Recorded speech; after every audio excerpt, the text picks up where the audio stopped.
Is privacy, we talk about CBDCs as a loss of privacy for people. And, you know, in that conversation, they're talking about being able to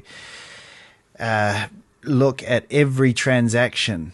And so there is no privacy in that. And we can all get very worried about it. But look at what that conversation is as well.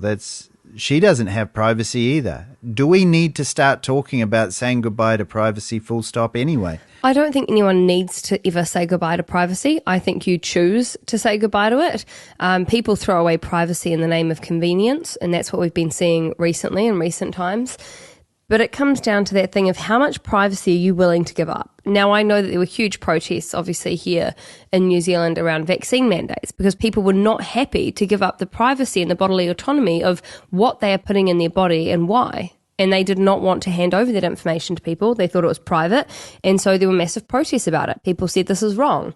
So I think that it really just depends on how far will a government push and what kind of pushback will they expect when they eventually do cross the line. Because we see here that they're ready to cross the line. They're really willing and waiting to cross the line.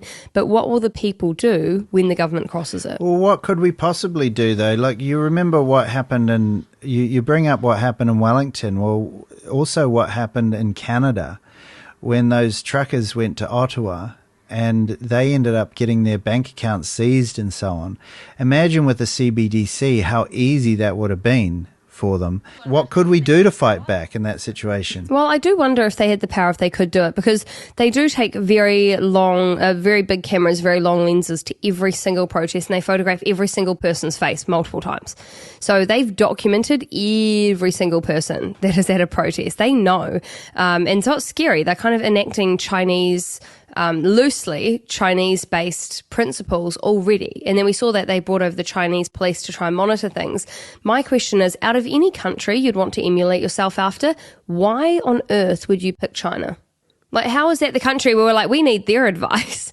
They're killing millions of people every year that they simply disagree with, and yet we're meant to be taking their advice. It's wild to me. And I think the centralized digital currency is another concern. It's like, this is a style of banking that totalitarian dictators love. Why would we be trying to get remotely close to it?